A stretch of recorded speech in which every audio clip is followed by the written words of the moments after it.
कुठे गेले ते मुमराचे जितउद्दीन, तो अब्बू आझमी आणि अन्य हिंदू द्वेष करणारे नेते जे छाती ठणकावून सांगायचे की महाराष्ट्रात आणि देशात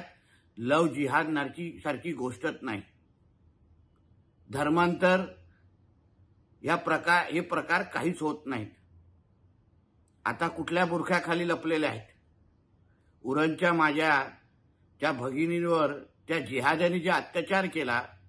जो सूड उगवला, धर्मांतर केलं नाही म्हणून तिची अशी अवस्था केली आहे, त्या जिहाद्याला जी काय शिक्षा द्यायची आहे ते आमचं हिंदुत्ववादी सरकार आणि आमचे गृहमंत्री हे कुठेही कमी पडणार नाही, एवढा मला ठाम विश्वास आहे.